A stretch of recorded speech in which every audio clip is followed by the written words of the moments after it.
Salve, salve, galera do Enem! É um prazer mais uma vez recebê-los em nossa companhia. Seja bem-vindo, seja bem-vinda a este site de sucesso que é o LAC Concursos. Esse site que, como a gente sempre diz, está preparando campeão e campeã por todo o território brasileiro e você, com certeza, será um dos nossos. Sou o professor Jefferson Fiel e na aula de hoje, galera, para você que perdeu aquela aulinha de conjuntos numéricos, interpretação de dados, você tem agora uma oportunidade de fazer essa revisão super especial, galera. Vamos fazer um resumão aí do que é mais importante em conjuntos numéricos, daquilo que a gente falou, tá? E sobre interpretação de dados e resolver mais alguns exercícios aí. Vem comigo, galera. Seja bem-vindo aí. Então, vamos começar fazendo a nossa revisão falando sobre conjuntos numéricos. Aí você pergunta para mim, professor, o que eu preciso saber sobre conjuntos numéricos? Galera, primeiramente nós temos que saber os tipos de conjuntos, o que é o conjunto numérico. Essa é a base conceitual. Isso nós temos que saber, nós não podemos descartar isso. Bom, nós vimos na nossa aulinha que conjunto é um agrupamento de elementos com características comuns. Detalhe, sempre representado por uma letra maiúscula. Deixamos isso muito bem claro, a representação. Pode ser por extenso a representação, dessa forma, A igual a 0, 1, 3.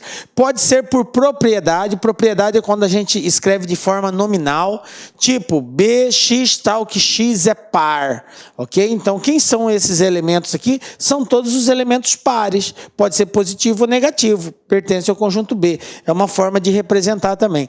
Mas o que mais nós vamos trabalhar é através do diagrama de Van Euler. Ok? Que é a representação através de uma figura geométrica, na qual, internamente a essa figura, nós colocamos todos os elementos. Então, nós vamos dar um destaque especial para esse tipo de representação. Bom, nós não podemos deixar de enfatizar os tipos de conjuntos. E, aliás, galera, você tem que saber isso, prezado aluno. Você tem que saber qual é o símbolo que representa cada conjunto e quais são os elementos que esse conjunto contém. Então, vamos começar com os números naturais.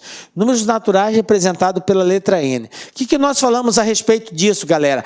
Números naturais são todos os inteiros positivos, começando do 0. 0, 1, 2, 3, 4, 5 e vai embora para o infinito positivo, ok?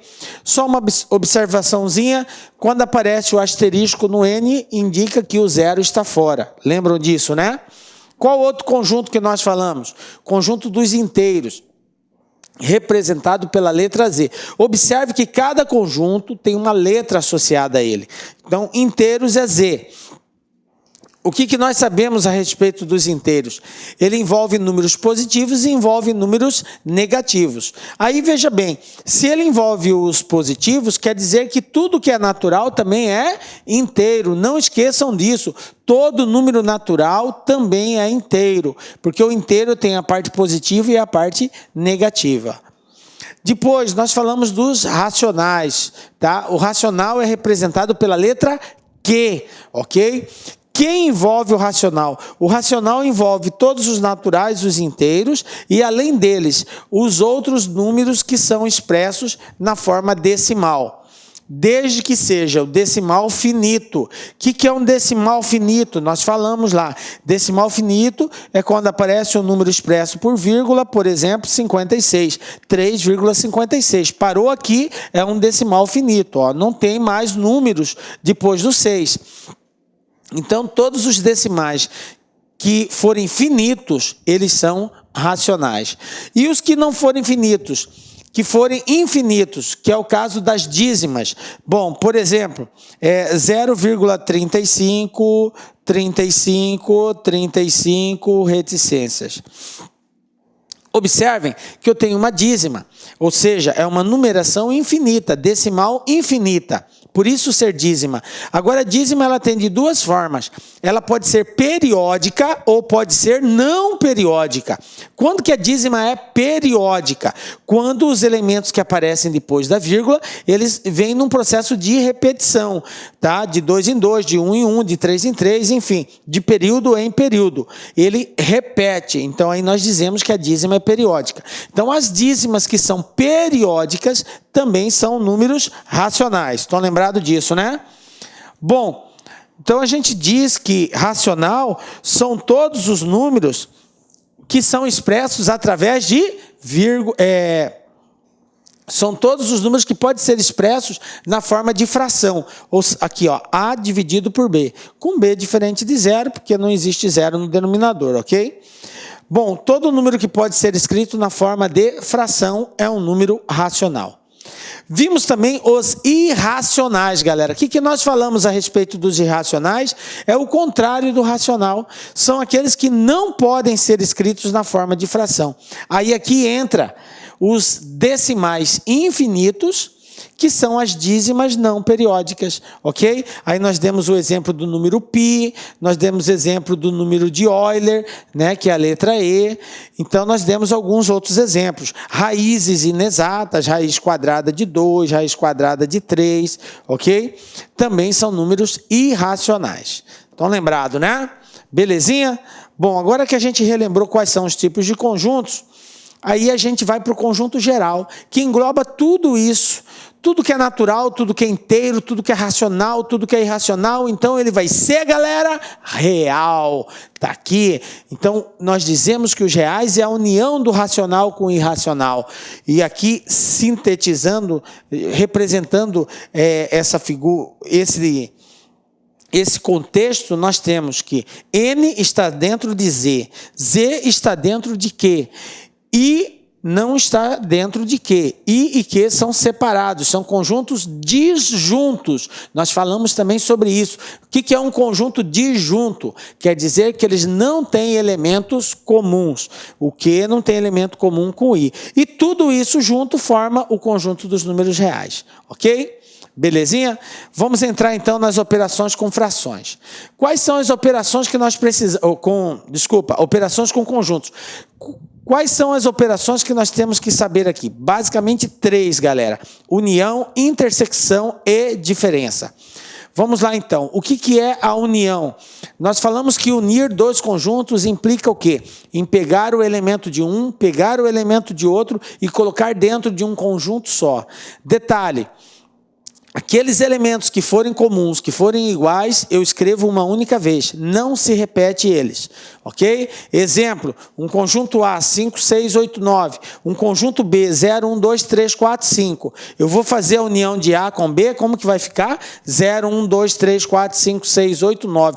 Observem que está aqui todos os elementos de A, está aqui todos os elementos de B. E aqueles que são iguais, que é o caso do 5, tá? Apareceu somente uma vez, eu não repito ele. Belezinha? Isso é unir. E a intersecção? O que nós falamos a respeito da intersecção? A intersecção é o conjunto formado somente pelos elementos comuns, pelos elementos iguais. Então, eu tenho dois conjuntos aqui. Um conjunto A, 1, 2, 3, 4, 5. Um conjunto B, 3, 4, 5, 6, 7, 8. Pergunto para os senhores, quem são os elementos que aparecem em A e B ao mesmo tempo, galera? 3, 4, 5, 3, 4, 5. Então, a intersecção de A com B vai ser 3, 4 e 5. Ok? Estão lembrando aí, né? Bom, depois nós falamos sobre quem? Sobre a diferença. O que é o conjunto diferença, gente? Diferença entre dois conjuntos. E aqui causa uma certa confusão, vou até falar com mais calma para que você compreenda bem. Nós temos dois conjuntos A e B. E primeiro eu tenho que ficar atento se a diferença está sendo de A para B ou se a diferença está sendo de B para A. Porque de A para B é uma posição que eu tenho que tomar. De B para A é outra posição. Ok? Cada um é uma analogia diferente. Tá? Então vamos lá. Eu tenho aqui o conjunto A, 1, 2, 3, 4 e 5. E tenho o conjunto B, 3, 4, 5, 6 e 7. Então, o conjunto diferença A menos B. O que quer dizer A menos B? A menos B vai ser o conjunto formado pelos elementos de A. Pelos elementos de A. Por que A, professor? Porque é A menos B. O A vem primeiro. Então, o conjunto que vai ser formado vai ter que conter os elementos de A. Com exceção daqueles elementos que aparecem em B. Por isso que fala menos B. Em outras palavras, são os elementos de A, tirando fora aqueles de A que aparecem em B. Então, eu olho para o A. 1, 2, 3, 4 e 5. Pergunto para vocês, quem desses elementos aparece no B? O 3, o 4 e o 5. Ok, então eu tiro fora o 3, o 4 e o 5, sobra quem? 1 e 2. Portanto, A menos B é 1 e 2. Belezinha? Bom, fizemos A menos B. Agora vamos fazer o contrário. B menos A. Então, quem vai ser B menos A? B menos A vai ser o conjunto formado pelos elementos de B, com exceção daqueles que aparecem em A. Por que, professor, pelos elementos de B? Porque quem está vindo primeiro agora é o B. É B menos A. Então, eu olho para o conjunto B. Quem são os elementos de B? 3, 4, 5, 6 e 7. Desses elementos, quem aparece em A? O 3, o 4 e o 5. Então, eu tiro fora eles. Quem sobrou, galera? O 6 e o 7. Portanto, B menos A, 6 e 7. Tranquilinho? Beleza? Bom, isso é diferença, tá? Se o exercício pede para nós unirmos esses dois conjuntos, A união com B, o que eu iria fazer? Eu ia pegar todos os elementos de A, todos os elementos de B, sem repetir os que são iguais. Então, ficaria 1, 2, 3, 4, 5, 6 e 7. Se o exercício pedisse a intersecção de A com B, a intersecção, como nós acabamos de ver, só envolve os elementos comuns, os iguais. Quem é igual? 3, 4 e 5. Ok? Belezinha? Resuminho aí de união, intersecção e diferença, galera. Bom, diagramas lógicos. Nós falamos também sobre diagramas, que é a representação através do diagrama de Venn Euler. É ele que nós utilizamos para resolver os exercícios. Bom, nós, ao resolvermos problemas envolvendo essa análise de diagramas, nós vamos usar esses três conhecimentos, por isso eu fiz questão de frisá-los novamente, a união, a intersecção e a diferença, ok? São os três conceitos base de conjuntos que nós precisamos para resolver bem os exercícios. Observe que no Enem, os textos são um tanto grandes, nós temos que tomar cuidado, temos que saber entender bem quais são as informações referentes à união ou intersecção de quem com quem, nós temos que separar isso, tá? Por isso a utilização do diagramas, ela vem assim de encontro a fazer com que a gente tenha uma probabilidade maior de acertar os exercícios. Belezinha? Então vamos agora fazer alguns exemplos aí. Primeiro exemplo aqui nós temos o seguinte, uma pesquisa realizada com 1.000 pessoas quanto ao tipo de equipamento com que acessam a internet, constatou que 150 pessoas utilizam celular e tablet, 200 pessoas utilizam computador portátil e tablet, 300 pessoas utilizam computador portátil e celular. 300 pessoas utilizam tablet. 600 pessoas utilizam computador portátil. 650 pessoas utilizam celular. 75 utilizam computador portátil, celular e tablet. Ok? Continuando aqui.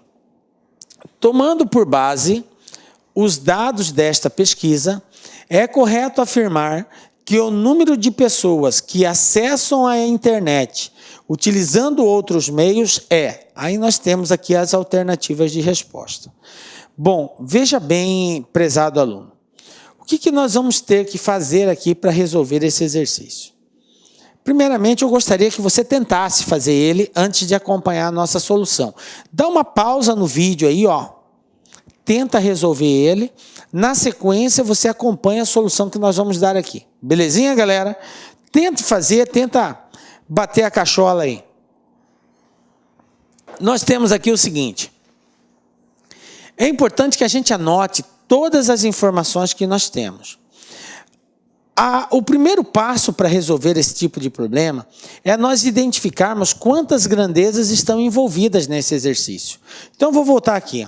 Ele está fazendo referência aqui a celular, a tablet e a computador. O exercício diz que 1000 pessoas, quanto ao tipo de equipamento que acessam a internet. Foi pesquisada 1000 pessoas quanto ao tipo de equipamento que acessam a internet. Dos valores que foram informados aqui, nós temos três grandezas aqui envolvidas. Nós temos os que acessam por celular, outros por tablet e outros pelo computador portátil. Se eu tenho 3 grandezas, eu vou criar a quantidade de diagramas de acordo com a quantidade de grandezas. Então, eu vou fazer 3 diagramas. Por que 3 diagramas? Para cada um desses diagramas, eu vou identificar um tipo de grandeza. Então, eu tenho aqui os que acessam por celular, vou colocar aqui, ó, cell. Os que acessam pelo computador, eu vou colocar comp. E os que acessam pelo tablet, eu vou colocar aqui tab. Ok? Então, eu tenho celular, computador e tablet. Quando nós fizemos as primeiras observações sobre conjuntos numéricos, eu deixei claro para os senhores que resolver problemas envolvendo conjuntos, nós devemos sempre começar colocando no meio. Colocando no meio. Isso mesmo. Nós temos que informar o valor comum aos três conjuntos, aos conjuntos dos que usam computador, do celular e do tablet. Lembram disso? Então, eu começo colocando no meio. E aí eu busco no exercício qual é a informação que me dá a quantidade que usa os 3 meios de acesso à internet. Vou voltar aqui um pouquinho, ó. Ele disse aqui, ó, 75 utilizam computador, celular e tablet. Então, aqui no meio, galera, ó, essa região é a região dos que usam os 3 ao mesmo tempo. Então, eu vou colocar aqui 75, ok? Belezinha? Essa é a intersecção dos 3. Aí, depois que eu fiz a intersecção dos 3, eu tenho que fazer a intersecção 2 a 2. Aí, a informação que nós temos é a seguinte, que vamos pegar aqui, 300 pessoas usam computador e celular, 200 usam computador e tablet e 150 utilizam celular e tablet. Então, vamos pegar essa primeira informação. Celular e tablet, 150. Então, celular e tablet. Eu tenho que identificar aqui no gráfico aonde que está essa intersecção. Celular e tablet é essa região aqui, ó. Tem que ter 150 nesse pedaço. Mas eu não posso esquecer que eu já coloquei 75. Então, para 150, está faltando outro 75. Pronto, já anotei. Depois ele falou que 200 utilizam computador e tablet. 200 computador e tablet, aqui, ó. Computador e tablet é essa outra região aqui. Agora é essa região. Tem que ter 200 aqui dentro. Eu já tenho 75. Para 200 faltam 125. Belezinha? Bom, depois ele falou que 300 utilizam computador e celular. Aonde que está computador e celular? É essa outra região aqui, ó. Computador e celular, está aqui. 300 pessoas usam. Eu já tenho 75. Para 300 está faltando 225. 25. Bom, eu coloquei a intersecção dos 3, coloquei a intersecção 2 a 2, lembrando que eu sempre tenho que descontar o valor já informado, tá? Agora vamos informar os valores individuais, quem usa só celular, só computador e só tablet. Então vamos lá, ó. Ele disse que 600 pessoas usam computador. 600 pessoas usam computador. O que quer dizer isso? Prezado aluno, chega aqui pertinho, ó. Quando ele diz que 600 usam computador, quer dizer que dentro do universo do computador, que é todo esse diagrama, dentro dele tem que ter 600 pessoas. Aí o que eu faço? Eu somo o que tem, eu tenho 225 mais 75, 300. 300 mais 125, 425. 425 para 600 está faltando 175. Se eu somar tudo isso aqui, ó, vai dar exatamente 600, que é o que tem que ter dentro do diagrama do computador. Depois ele falou que 650 usam celular. O que quer dizer isso? Quer dizer agora que dentro do universo celular, que é tudo isso aqui, ó, dentro dessa circunferência, tem que ter 650. Então, eu tenho 75 com 225, 300. 300 com 75, 375. 375 para 650, eu vou ter 650 menos 375. Vamos lá, ó, 5... emprestou, 14 tira 7, 5 tira 3, 2, 275. Então, quantos usam só celular? 275. Belezinha? Bom, agora falta 650 utilizam celular, tá? Beleza. E 600 utilizam computador portátil. E faltou quem aqui? 300 utilizam tablet. Faltou essa informação. 300 utilizam tablet. Então, vamos lá. O que é o tablet? O universo do tablet é esse de baixo aqui, ó. Tem que ter 300 pessoas aqui dentro. Então, vamos somar. Eu tenho 75 com 75, 150. 150 com 125 vai dar 275, ok?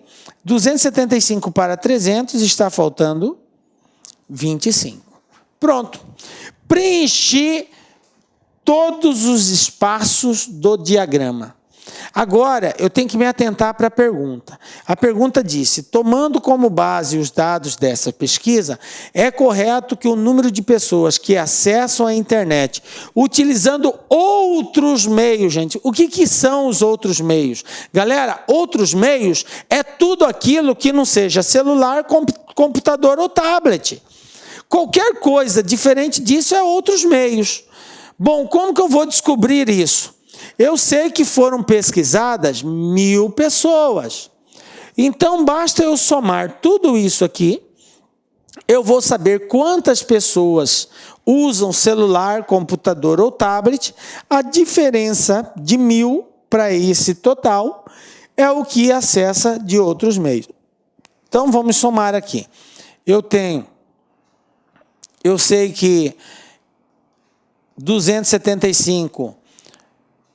100 com 225 vai dar 500, 500 com 75 vai dar 650, então eu tenho 650 dentro do celular, aí eu tenho mais 175, aí eu tenho mais 125 e eu tenho mais 25.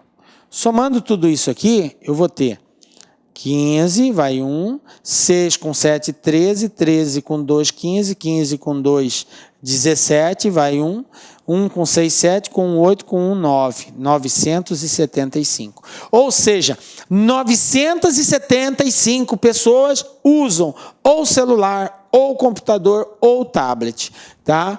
Pode usar os 2 ao mesmo tempo, pode usar os 3 ao mesmo tempo. Eu sei que somando tudo isso vai dar 975. Mas espera aí, não eram 1.000 pessoas? Então, menos 975, fazendo essa diferença, nós vamos encontrar 25. Conclusão, 25 pessoas utilizam de outros meios. Belezinha? Captou aí, né, galera? Então, vamos para mais um exemplo aí para a gente fechar essa parte de conjuntos numéricos.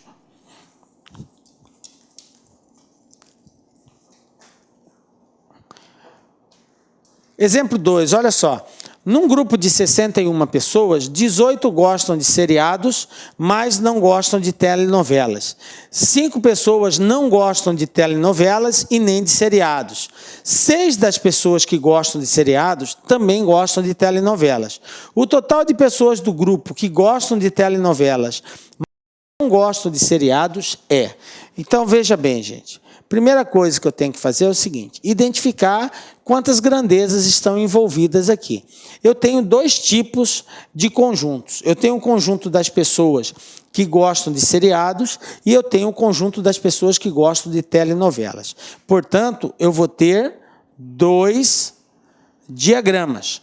Um dos que gostam só de seriados, os outros que gostam de telenovelas, beleza? E existe uma região aqui que é comum, aqueles que gostam dos 2. Beleza.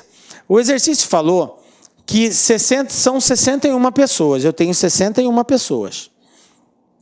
18 gostam de seriados, mas não gostam de telenovelas. Ou seja, vai estar aqui nessa região, ó.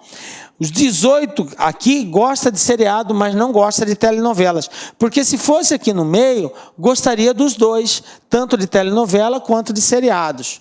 Beleza. Aí ele disse que 5 pessoas não gostam nem de telenovelas e nem de seriados. Então está fora 5 pessoas. Eu tenho aqui fora 5 pessoas. Não gosta de nenhum dos 2. Depois ele falou que 6 pessoas que gostam de seriados também gostam de telenovelas. Em outras palavras, ele está dizendo que a região comum dos 2 são 6 pessoas que gostam dos 2, ok? Aí vamos lá, a pergunta é, o total de pessoas do grupo que gosta de telenovelas, mas não gosta de seriados, ou seja, ele quer saber aqui, ó, os que vão ficar aqui, só telenovelas. Bom, gente, se são 61 pessoas, eu tenho 18 aqui, mais 6 aqui, mais 5 aqui, então eu tenho 18, mais 6, mais 5, somando tudo isso vai dar 29. Como são 61 pessoas, 61 menos 29, 32, resposta letra B. Portanto, quantas pessoas gostam de telenovelas e não gostam de seriados? 32. Belezinha? Tranquilo, né, gente? Então, aí, relembramos conjunto. Galera, dê muita atenção para isso. Sempre tem uma questãozinha no Enem envolvendo conjunto numérico e é problemas desse tipo, nessa linha de raciocínio. Através do diagrama, a gente consegue resolver, ok? Bom, falamos também sobre interpretação de dados, galera. A interpretação de dados usa muito a lógica matemática, o raciocínio, o pensar. E o Enem exige muito isso, cada vez mais está explorando raciocínio lógico. Então, nós temos que aprender a pensar, tá? Volto a frisar para você, prezado aluno, 2 coisinhas muito importantes para você se dar bem no Enem. Você tem que saber pensar e você tem que conhecer as operações básicas da matemática, adição, subtração, multiplicação e divisão, principalmente, ok? Então, vamos lá. O que a interpretação ela vai buscar, gente? Nós temos aí um determinado problema, temos que fazer uma análise criteriosa de todas as informações e chegar numa determinada conclusão. Para que a gente dê bem na resolução de problemas, nós temos que focar alguma coisa. Primeira coisa que eu chamo a atenção de vocês, leitura.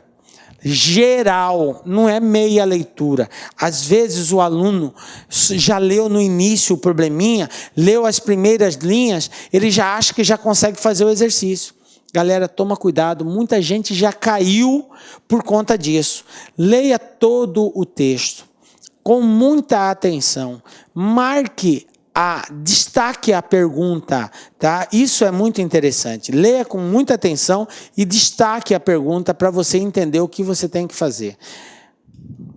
Segundo passo, tá? Depois que a gente fez a leitura criteriosa, a gente identifica todas as informações. Porque no Enem, galera, isso vai ser muito comum. Tem informações que são úteis para a resolução daquele exercício e tem informações que são simplesmente especulativas, estão ali, mas não vai agregar nada na resolução do exercício. E isso acontece muito no Enem. Por isso que nós temos que saber selecionar das informações que nós temos, quais delas serão utilizadas e quais não serão utilizadas. Por isso que eu identifico os dados. No terceiro passo, eu vou identificar as operações. Depois que eu tenho todos os dados em mãos, eu tenho que saber o quê? Eu vou ter que somar, eu vou ter que subtrair, multiplicar, dividir, tirar a raiz, elevar ao quadrado, sei lá. Eu tenho que identificar a operação matemática. Belezinha? No quarto passo, seria efetuar essa operação. Identificada a operação, a gente vai fazer o cálculo. E por último, se der tempo, geralmente não dá, porque é meio corrida, pouco mais de 3 minutos, a gente pode estar tirando a prova para ver se de fato aquela resposta está coerente, tá, com o texto, com aquilo que o texto deu, ok? Mas nem sempre a gente consegue fazer todo esse processo por uma questão de tempo. Mas se der, façam. Vamos para um exemplo aqui. Isso aqui caiu no Enem e diz assim, ó: a escolaridade dos jogadores de futebol nos grandes centros é maior do que se imagina, como mostra a pesquisa abaixo, realizada com os jogadores profissionais dos 4 principais clubes de futebol do Rio de Janeiro. De acordo com esses dados, o percentual dos jogadores dos 4 clubes que concluíram o ensino médio é de aproximadamente... Então, veja bem, gente. Eu tenho aqui as alternativas de resposta e esse foi o gráfico que foi informado. Eu vou ler para vocês. Está dizendo aqui que do total foram pesquisados 112 jogadores. Desses 112, 14 têm um ensino fundamental incompleto, 16 têm um ensino fundamental, 14 têm um médio incompleto, 54 têm um médio completo e 14 têm um superior incompleto, ok? Bom, fiz a leitura do texto. Agora, eu tenho que entender o que o exercício quer que eu faça, ok? Então, eu peço agora que você dê uma pausa no vídeo, tenta fazer esse teste, esse exercício, e na sequência acompanha a solução que nós vamos dar, tá? Para você ver se realmente está entendendo aquilo que a gente está propondo aqui. Veja bem, galera, ó. Eu tenho que saber o que o exercício está perguntando. Volto a falar para você, prezado aluno. Se você não sabe o que o exercício pergunta, você não tem como dar a resposta correta. Se você não entender a pergunta, como que você vai responder? Responda para mim. Aí você vai dizer, responder o quê, professor? Claro, você não sabe o que eu estou te perguntando, como que você vai responder? Mas se você entendesse a pergunta, você saberia dar a resposta. Então, a primeira coisa que nós temos que buscar é isso. O que o exercício quer saber? Conversa com o exercício, de boa, tal. Ninguém vai te chamar de maluco, não. Só não fala muito alto lá, senão o fiscal vai chamar segurança para você. Belezinha, galera? Vamos lá, ó. Então, eu tenho que saber o que o exercício está perguntando. Ele quer saber o percentual dos jogadores dos 4 clubes que concluíram, olha só, gente, vou destacar essa palavrinha, concluíram o ensino médio. Quer dizer o quê? Quem tem médio incompleto concluiu? Não. Quem tem fundamental concluiu o médio? Não. Quem tem fundamental incompleto, muito menos, também não concluiu.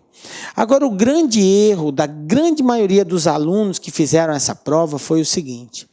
Ele disse que ele quer saber o percentual dos que concluíram o ensino médio. Aí o indivíduo vai, olha para o gráfico e vê aqui, ensino médio completo, 54. Aí ele pega como base só os 54. Olha só que erro, galera. Talvez, de repente, você possa até ter tentado fazer assim, porque você viu 54. Bom, vou fazer uma regrinha aqui bem simples, né? 112, que é o total de jogadores, está para 100%.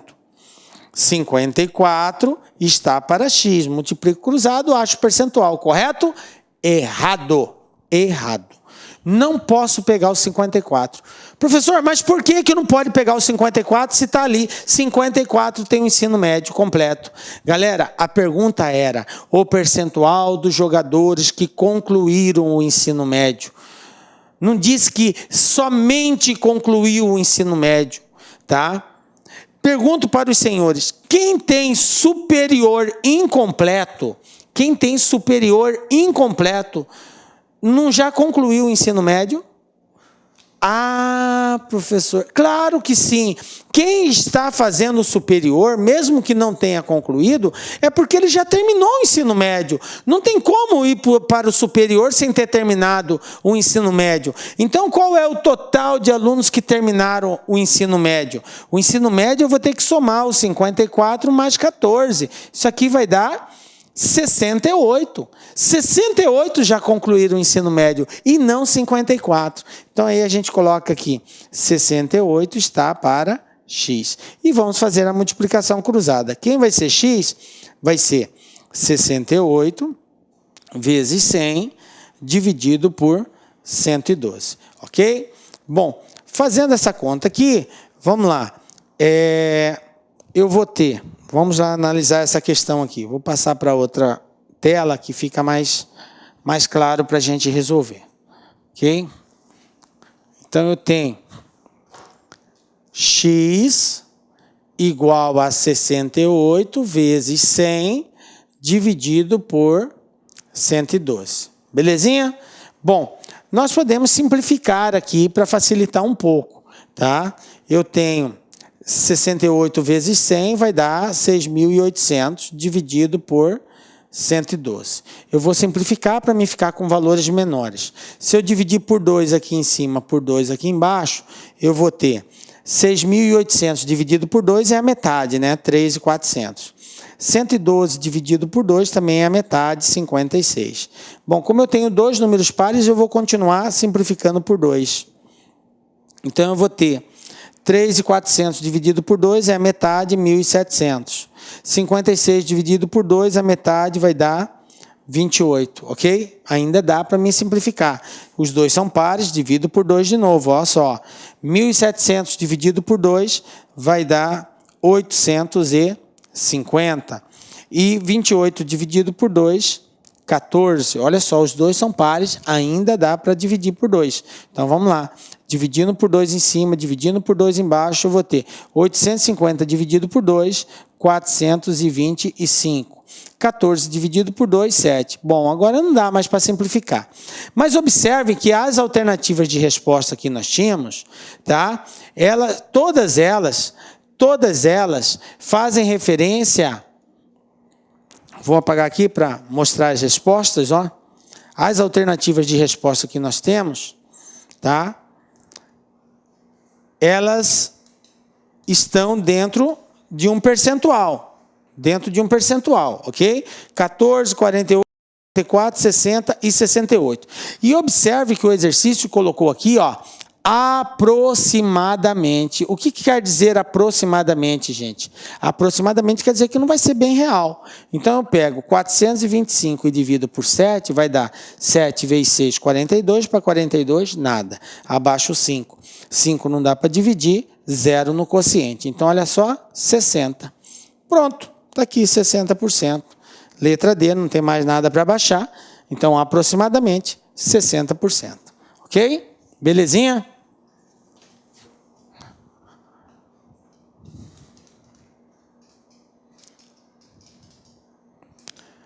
Vamos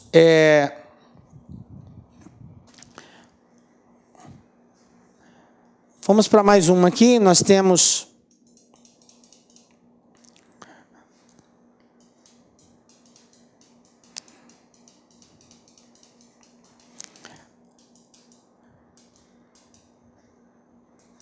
então, está aqui, ó. Vamos resolver mais essa questão aqui, ó. Exemplo 4. Chegamos nele aqui. Ok? Bom, o que diz esse exercício? Pedro saiu de casa e fez compra em 4 lojas, cada uma num bairro diferente. Em cada uma gastou a metade do que possuía. E ao sair de cada uma das lojas, pagou R$2 de estacionamento. Se no final ainda tinha R$8, que quantia tinha Pedro ao sair de casa? Então vamos lá, galera. Para a gente resolver esse exercício, o ideal é o seguinte, tá? Vamos começar fazendo ele de trás para frente. Peço para você tentar fazer antes. Dá uma pausa, tenta fazer e acompanha a solução que nós vamos dar aqui. Temos que entender o seguinte. Pedro tinha, no final de tudo, ele tinha R$8 no bolso. E a pergunta é, quanto que ele tinha ao sair de casa? Nós não podemos esquecer que de uma loja para outra ele gasta R$2 de estacionamento. Ok? Então vamos lá. No final, Pedro tinha quanto? R$8 no bolso. Esse aqui é o valor que ele tinha no final. Depois que ele saiu da última loja, com R$8.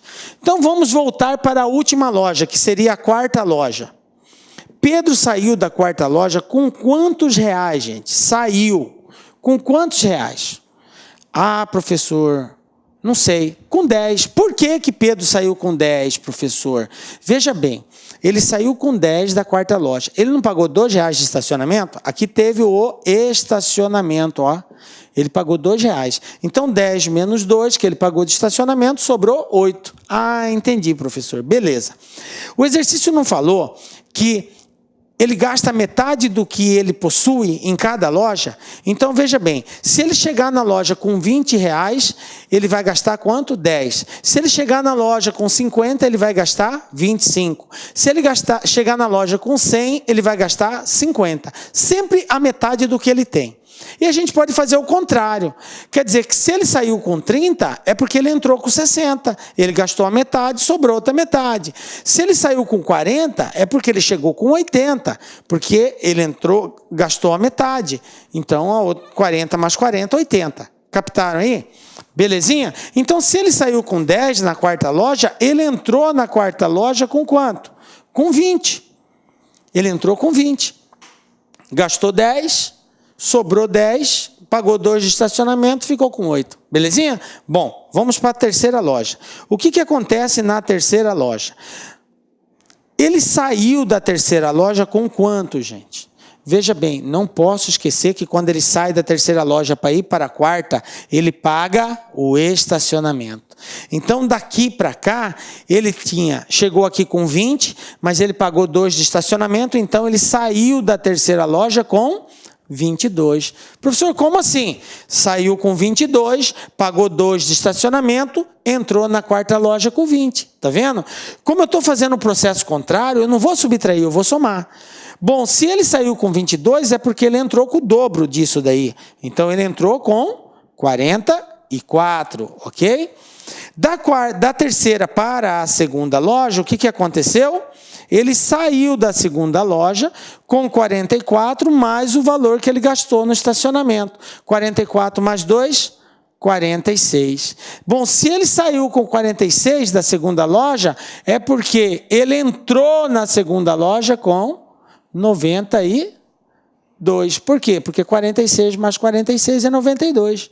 Ah, bom, aí ele pagou R$2 de estacionamento, então ele saiu da primeira loja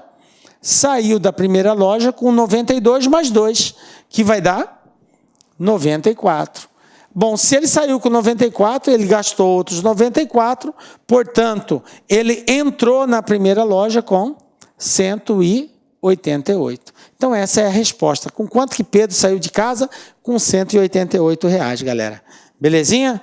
Observaram que, se a gente fizer o processo contrário, a gente usa só de lógica, só de raciocínio, e conseguimos aí chegar na resposta que o exercício pediu. Tranquilo? Galera, chegamos ao final de mais uma revisãozinha aí, ok? Espero que você tenha curtido. Revise novamente, reveja essa aula. 2 assuntos muito bacanas, que é muito cobrado no Enem, conjuntos numéricos e interpretação de dados, ok? Bom estudo para vocês, fiquem com Deus. Nos encontramos na próxima aula com a graça de Deus. Por quê? Porque só Ele nos dá a certeza de estarmos aqui. Galera, um beijo no coração, bom estudo para vocês e até a próxima. Um abraço, tchau.